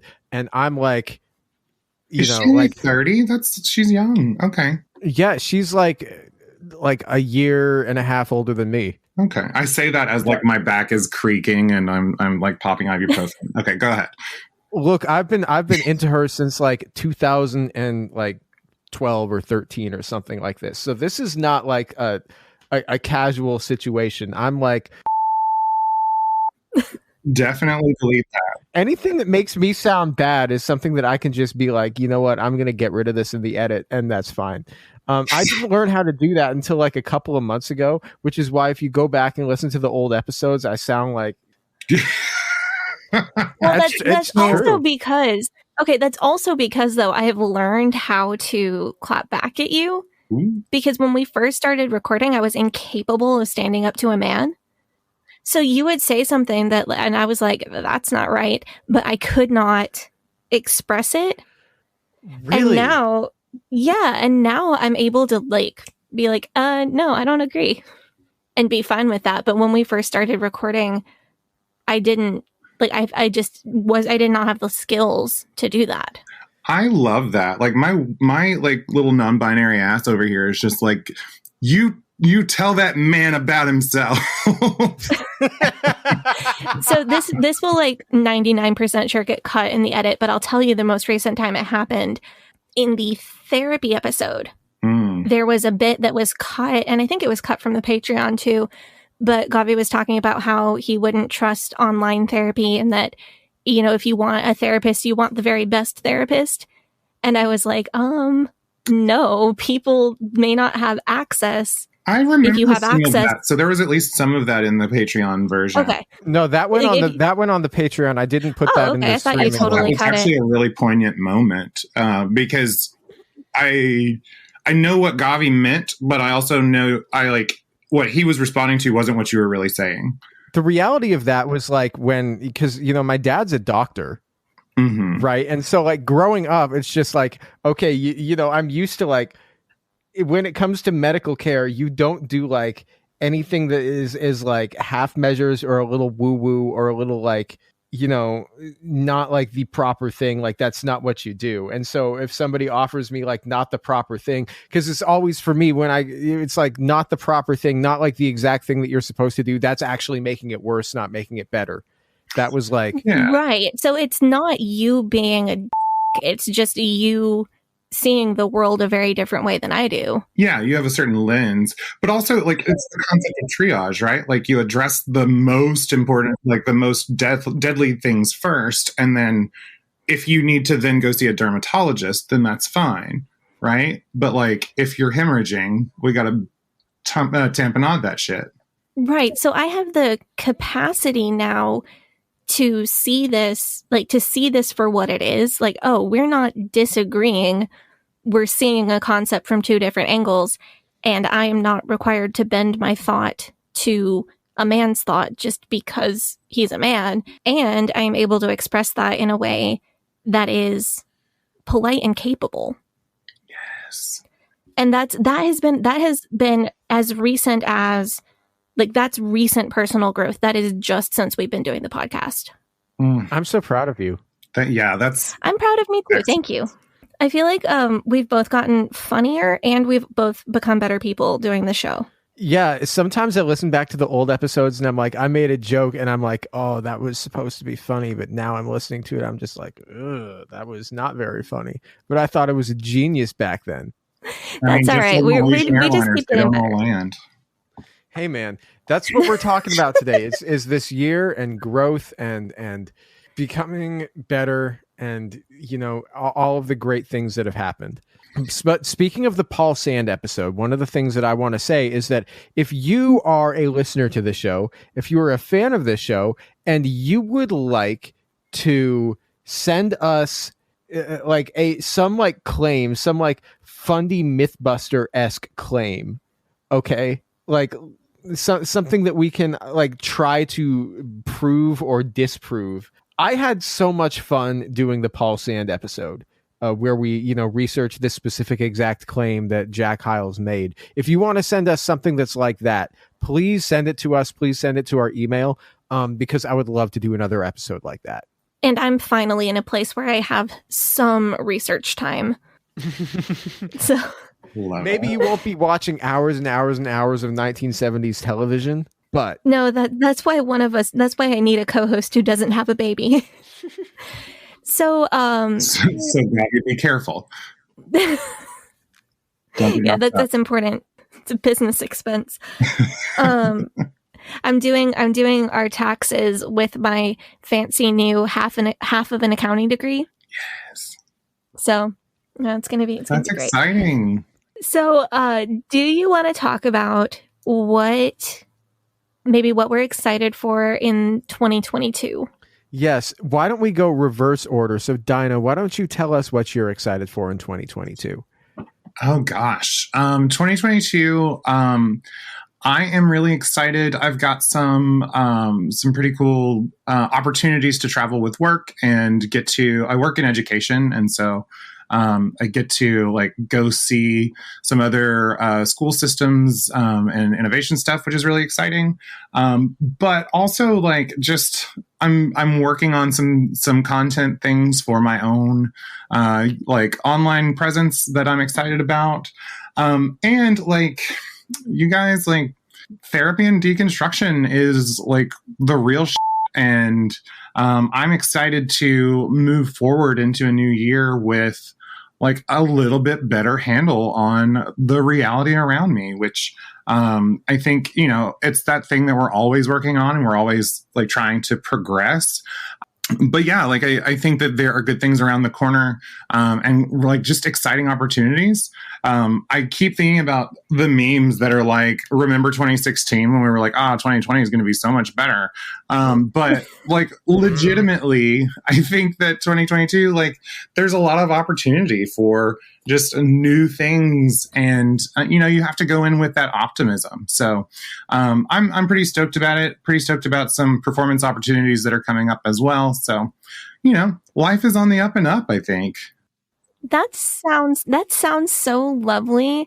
And I very much identify with that. A year full of therapy and deconstruction can be a little bit scary because you're like, oh, what's gonna fall? Mm. Like what brick is gonna fall out of this next?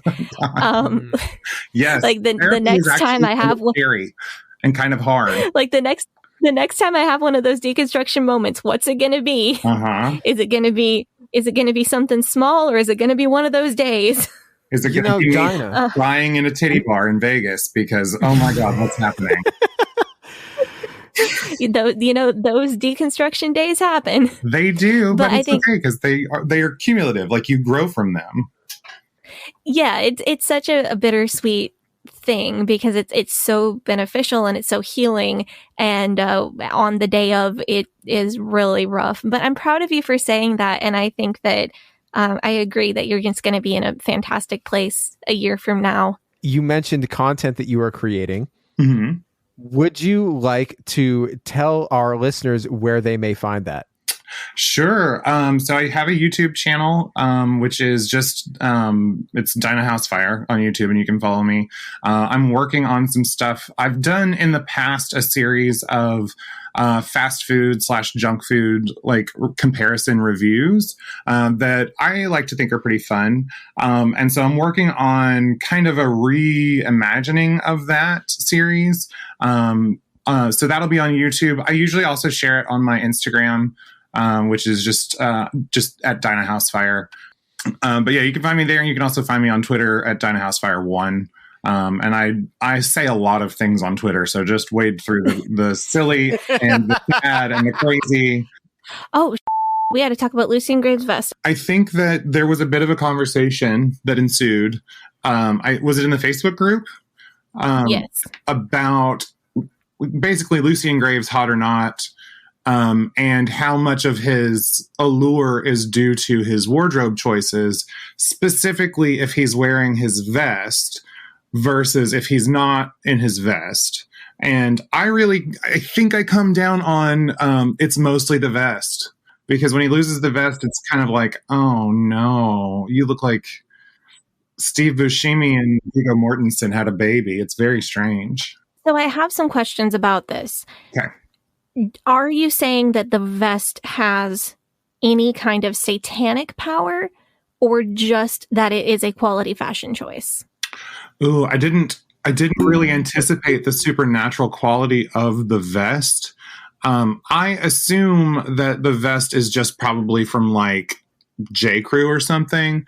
And so I don't think it's magical or satanic in and of itself. Now, it might be a satanically cursed ? Vest. I don't know what if you would be blessed. Satanist blessed thing. Is that how? Yeah, Satanists bless. Yeah, they bless things. They just bless them in the name of Satan. Okay, I am blithely unaware.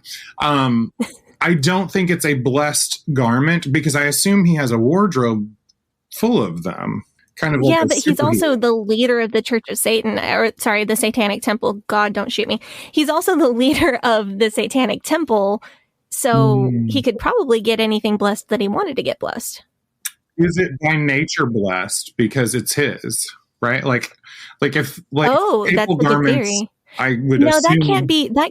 Because then his little black hoodie would be blessed too, and he'd look hot in that too. Oh yeah, there's that's the rub, right? Like everything, he should be the most stunningly gorgeous man on earth, regardless of costume choice. And in this case, I believe that it is that black vest, like really defining that he has a pretty small waist and like is decently built.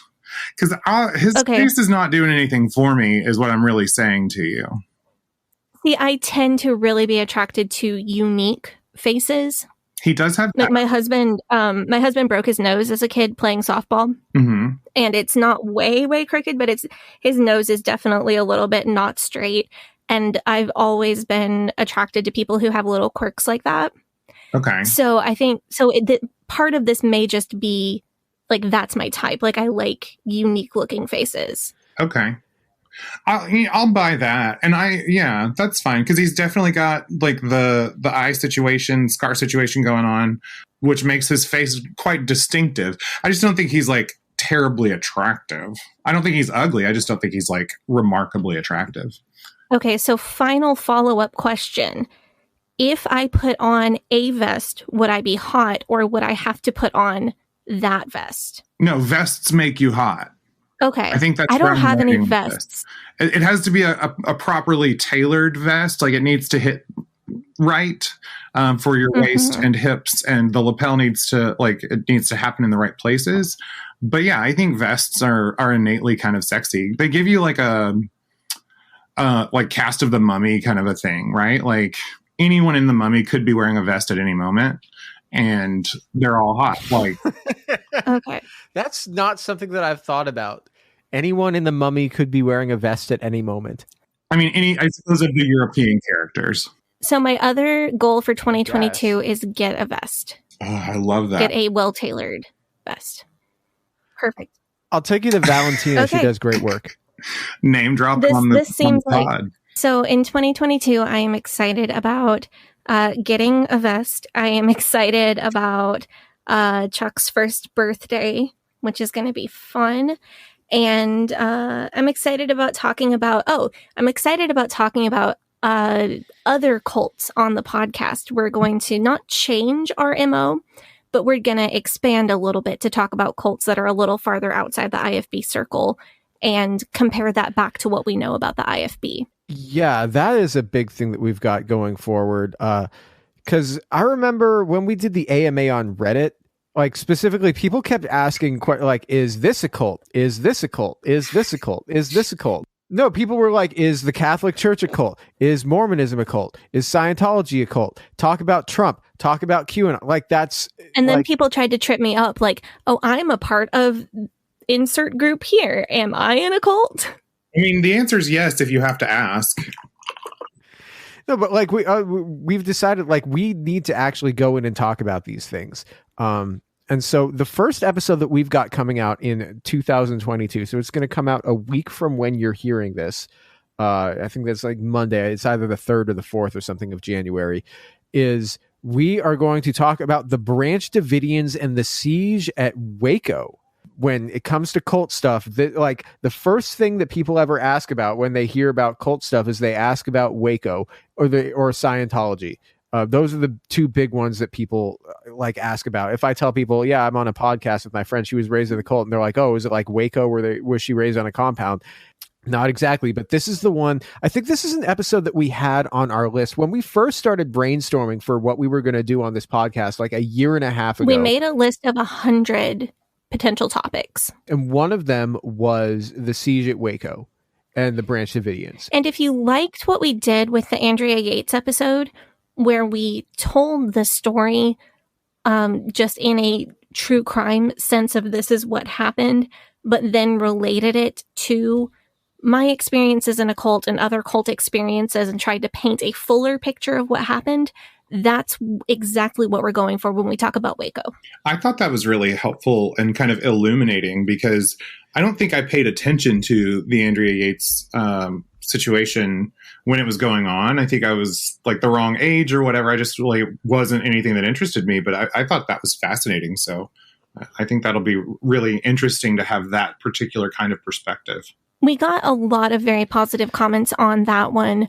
And that's very much at least what I'm going for when I talk about other cults, is I want to make it make sense to people.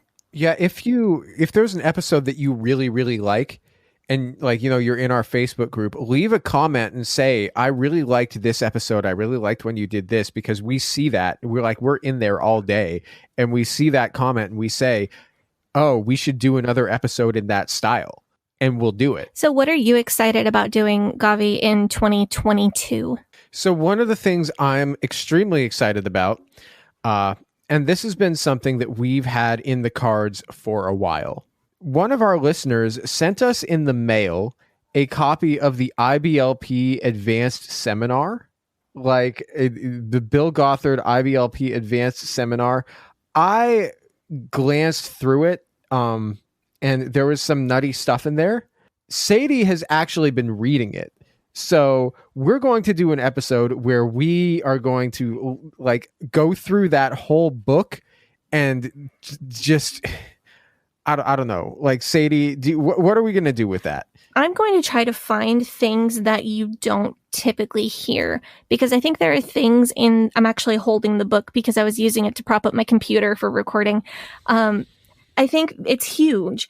I think there are things that we all kind of know are in here, but I think there have got to be some things that people have just forgotten as they have moved away from the IBLP, or the X's may not remember.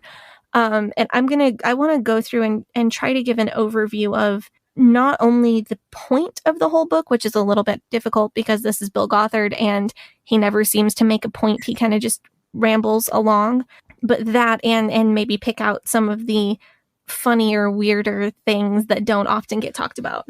There's some nutty stuff in there. That's an unfortunately apt adjective. I think it might be a little bit of an understatement. It just sounded like a double entendre to me. Oh no! No! Oh no! Wine Mom strikes again. Wine Mom strikes again. I didn't even think of that. For me, it was the Freudian slip. I didn't think about that either. Oh my God, what's happening? How the turns have tabled. Listen, I have, in the last hour recording this, I have slammed a 12-ounce Red Bull and also a glass of wine. So you get what you get today, people. I mean, I've had a significant amount of Mountain Dew and vodka, so there's that. I regret my choices already, I'll be honest with you. Well, I think we talked about things we're thankful for. We talked about what we're looking forward to. Dinah, did your church have watch night services growing up? Like a New Year's Eve service? I don't remember. Well, it was never called watch night. We did have, oftentimes we would have like New Year's Eve, not services so much as like programming. Like the adults would have New Year's Eve in the fellowship hall, and the kids would hang out, elsewhere in the church. And it was like alternative to going to, a sinful party where there might be champagne and kissing. But no, it wasn't so much a service. That was generally the services like that were more focused around Christmas time and things like that. There would be like candlelight services and things. I think the watch night the moniker is an IFB thing. Mm-hmm. And I think the specific way that we did it is a Hiles IFB thing.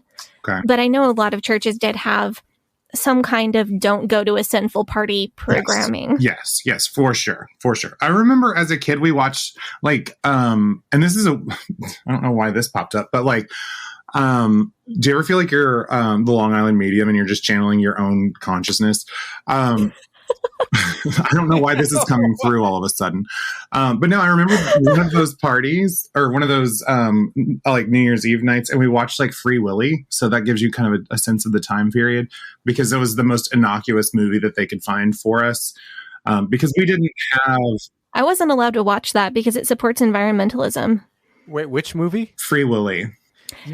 Sorry, Free Willy? You were telling a story. No, I actually want to put a pin in environmentalism and come back for like a 12-second thing. But I remember that being a thing. And it was kind of like we were allowed to be in like the children's church like rooms. Like there were a few like Sunday school classrooms that were where children's church happened, and the nursery, because the older kids were watching the like little ones, and then also sort of vaguely watching those of us who were in the in-between years. But we weren't supposed to really disturb the adults. So, it's kind of Lord of the Flies. It's fine. See, if we were ever going to be watching a movie, it would be Sheffy.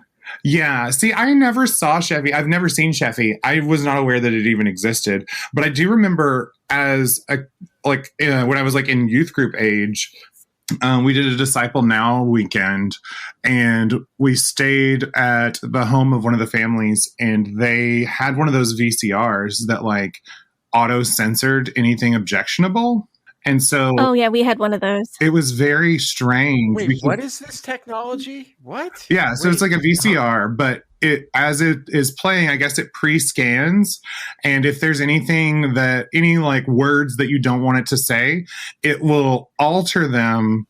And like, I guess did it just like mute it and put up like captions or something, but it would say like, Ours just straight up muted okay. anything that any objectionable words. How did this technology work? I don't know. How? It seems kind of advanced because it was for sure. I don't think it was even a DVD player. Like I think it was VHS player. It seems extremely advanced. Like, But it with would some like change, AI or something. It would change words to like really nonsensical things.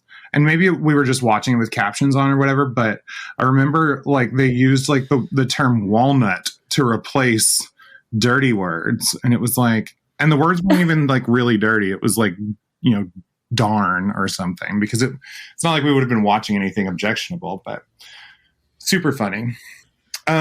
So the other thing I was going to mention in context of you not being able to watch Free Willy was that one of the stories that has always like weirded out my peers is that I was not allowed to watch Captain Planet as a little kid because it was environmentalism, and my parents were afraid that I would grow up and be a liberal environmentalist. And so like I was banned from watching, and like all I wanted to do in the world was watch, you know, this sort of culturally diverse group of teens join their rings together and summon like a super hot blue guy with green hair. But I wasn't allowed to do that because I might not pollute the ocean or whatever. Well, I'm sure that your parents' fears of you growing up to be a liberal environmentalist of any kind were completely unfounded. Yes. Nothing to worry about. I don't recycle. It's fine. No, that's a lie. Yeah, no, they're really worried about the wrong things. Like Captain Planet was not the problem. It was the ice skating. So I think this has come full circle, and I do have to go get the baby up from a nap in a few minutes, unfortunately. Dinah, we loved having you on. Please come back at some point in the future. Maybe, you know, next time we do like a Fundie Snark episode. Yeah. How would you feel about that? Like when we decide we want to do a Fundie Snark episode, we'll bring Dinah back for every once in a while. I would be. That sounds pleased as fantastic. As long as I don't have to drink this Mountain Dew again, which you did not force me to do. But yeah, I would be thrilled to join you guys again. It's been a pleasure. Yeah. Well, thank you so much for being here with us. Happy 2022 in advance. Yeah, likewise. Yeah. Happy 2022 and happy every other holiday, right? Yes, all the holidays. All the things. Festivus. Oh, shit. Festivus is in like 2 days. Yeah. Make sure you get your poll. Well, I keep a poll up year round, so it's fine. Top tier. All right, guys. All right. Bye-bye. It was great to have you. Thanks. All right, that was a lot of fun. Every time we have, you know what I love? I love that we have the group chat with Dinah in our phones now. We're just like sending memes back and forth. And well, you two send memes, and I'm like taking care of the baby, and then I check my phone, and I'm like, oh my lord. Yeah. Oh my goodness. Man. Dinah is Sadie and my new BFF. So yeah. That's good times.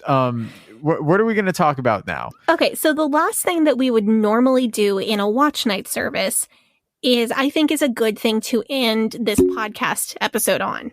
Oh, okay. So the Fundies are all about not being superstitious and not believing in any kind of ritual, but for that, they sure do have a lot of superstitions and rituals. One of those is praying in the new year.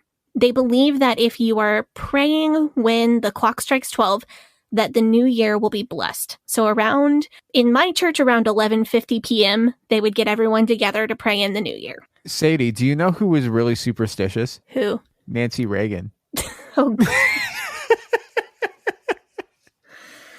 Okay. So it's true. No, if like really? she would. Oh, right, because they had an astrologer. No, you're not making a joke. That's real. No, you're right. I had forgotten about that.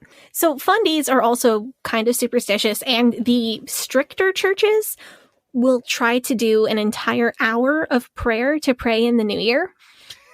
An hour? Yeah, and that's pretty funny because praying out loud for an hour is a lot longer than you think it is, especially because they're Fundies. So they're not allowed to use any kind of pre-written prayer. And they're not allowed to repeat anything because that's vain repetition and that's Catholic. So they have to find new things to pray for an entire hour without using anything pre-written. Man, so is it just like the pastor is up there. So usually if they're going to do an hour, they will like start with the pastor will go for a little bit till he runs out of things to pray for. And then the assistant pastor will go for a little bit. And then the youth pastor will go. And then the deacons will go. And hopefully that fills up enough time. Like what if what if the pastor and the deacons go, like say you're like the least important deacon. So you're like the last one to go and everybody's already prayed for all the that you were going to pray for. That's a rough situation. So let me tell you how this goes. So you start the hour, you get all the basics out of the way, right? Like, let us have a good year. Let us get a bunch of people saved and baptized. Let's pray for the pastor. Let's pray for the church. And then you have to start getting creative. I'll tell you what my old trick was when I had to pray for a really long time was to go through the states. Try to think of an IFB church or more than one in every state, and then pray for the church, pray for the pastor, anything else you can think of. So that was my old trick. If you go real slow, memorizing state capitals out in here, and I never memorized the state capitals. I just memorized an IFB church in every state. I still don't know all the state capitals. What was the one that you had for Oregon? Out of curiosity. There's one right down the road from us, actually, Grandview Baptist. If you go through all the states and you still are not done with praying, because the worst thing would be, what if you stopped praying and it was 11:59 p.m. and then you just prayed for 59 minutes, but you still don't get your New Year blessed? Oh no. So you really got to make sure you get all the way to at least like 12:05. It's a marathon, not a sprint, baby. Exactly. So what you can do if you go through all the states, you can go through every missionary that the church supports individually. Or if your church doesn't support that many missionaries, you can also go to the mission boards like FBMI or LAM or whoever and get a list of all of the IFB missionaries from their mission board and pray through all of them. Anyway, this can get really hilarious because either you show up with a list or you have to keep coming up with stuff to pray for, and it can get really funny. What's the most ridiculous and like inconsequential thing that you've heard prayed for? Easy. Missionary kids' birthdays. What? So when a missionary gives out a card or a letter to ask you to pray for their family, they include the kids' names and their birthdays. I don't know why. Maybe they think that somebody's going to send the kid a birthday present. I don't know. So if you're praying for the missionary, perhaps trying to fill time at a watch night service or an all-night prayer meeting of some sort, you may not know a single blessed thing about this child other than their name and birthday. So you'll hear, Lord, please bless the Simmons family who are missionaries to Ethiopia. Please bless Jim and Mary and their efforts to win Ethiopia to Jesus. Lord, please bless Lil James, whose birthday is November 12th. Lord, please bless little Susie, whose birthday is March 24th. No, okay. Do you think that God gets like so many prayers from Baptists on watch night that he like, you know how like on your phone you can turn notifications off from like a certain person? Like if there's somebody who you're like, oh, I don't need to hear from this person, you turn notifications off from them on your phone so you don't get the... Yes. You think God does that? So he's like, Heaven's Word Baptist Church in Roanoke, Virginia is having watch night and they're going to be praying about birthdays or something. And I really wish they'd, stop with the spam and only bother me if it's like an 8 or higher, So I'm going to put them on mute. like a boy who cried wolf situation, oh, man. Yeah. Well, I mean, that's what I would do if I was God. Like, you only have, I guess God's infinite, so he has infinite attention. But like, even if I had infinite attention, I couldn't be bothered to pay attention to that. That's like very boring. Well, yeah, but God is also omniscient, omnipotent, and omnipresent. So he already knows who is going to pray for what before they pray for it. And if he is going to answer the prayer, he already has done the prayer, or already has answered the prayer because he lives outside of space and time. So I guess he could just use all those powers and make sure all the prayers get heard before they get prayed so he can answer them before they even get prayed so that he can kick back and watch the ball drop in New York City with everybody else. But if God knows what you're going to pray for before you do it, then why does it matter if you pray to begin with? That's the question. If he already knows what you're going to ask for, or is it like Santa? You got to write a letter to Santa, or you're not going to get anything. That Is that how that works? That's what Christian Twitter is fighting about right now. Really? Mhm. So who are the major players? Who's fighting on who's fighting on the other side? Because It's I'm not not on even- Christian Twitter. I'm on Jewish Twitter. It's not even, I try not to be on Christian Twitter. It's not even sides. It's literally at this point still just kind of people shouting into the void and drawing the lines up for this Christian Twitter fight. But it's so in honor, though, of the tradition of praying in the new year, I've done one more special surprise for this episode. Okay, what's that? So I have written a completely non-denominational prayer for 2022. And I think this this will be something that just about every listener can get behind. Even our Satanist friends who have written to us about our Satanism episodes. So here's our prayer for 2022. Let us give thanks for the blessings of 2021. We are thankful for new life, for growth, and for new understanding. Let us give thanks for the connections that have been brought about by this podcast, not only the connection between us as the hosts and the listeners, but also for the connections forged between listeners and the community that we are building together. Let us give thanks especially for justice coming to abusers. May Josh Duggar continue to receive justice. May his sentence reflect the gravity of his crimes. May he feel the shame, the fear, and the pain that his victims endured. May he have the opportunity to change his heart, and if his heart is hardened to that opportunity and he is unrepentant, may his suffering be equal to his unrepentance. May those who were harmed by Josh Duggar and by others like him feel peace, joy, and happiness in the new year. May we all experience healing from the things that have harmed us. Let us all feel more healed and more whole at the end of 2022 than we do today. May we all grow in our understanding of spirituality and our understanding of ourselves. May we all feel free to choose and live out our beliefs in a way that is authentic to us and harmless towards others. May we not only choose tolerance for others, but learn true respect for others' beliefs and cultures, and may we attend No Jesus Seders. May we enjoy peeing in peace, whether we stand or sit. May we enjoy the occasional Monster Energy drink without hearing satanic laughter. May we refrain from inappropriately crashing and live streaming funerals. And if we want to play footsie with someone, may we just f***ing ask them for consent, instead of being a creep like Bill Gothard. For those of us who are people of faith, may we integrate science with faith in a way that fulfills our responsibility of being kind and loving to others. Lead us not into the temptation of buying $40 half-size replicas of Egyptian dinosaur tablets, but deliver us to the Science Museum. May we receive the new year with joy as a gift of opportunity. May we be bold in seizing opportunities for growth. May we meet challenges with determination. And may we each become better in some way through this year. Amen. So that's I said amen your guys' way. I said amen. I didn't say amen. Well, that's how you know we're at watch night. I said amen. Well, that's my prayer that I think pretty much everybody can get on board with for 2022. Hey, you know what? I like that. That was fun. Good. That was fun. Good. You know what? I have a surprise. Oh, I'm surprised. You're surprised by this? Well, earlier you said you wanted to give a sermon. Okay? Yes. Earlier you said that you wanted to give a sermon.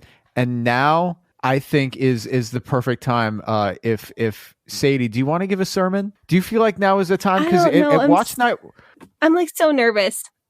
When you were a kid, you were like, I want to do this, and you like, if you decide you want to do it, we've got that space for you. We've got that platform for you. Like, all of these people hear you talk every week and talk about your experiences and impart wisdom.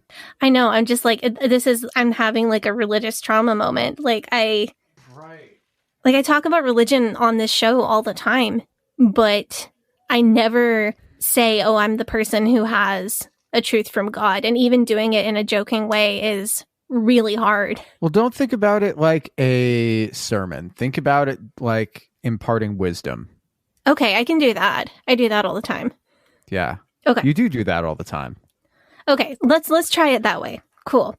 So my text is from the Christmas story. It's from the book of Luke, chapter 2, and it's verse 6 and 7.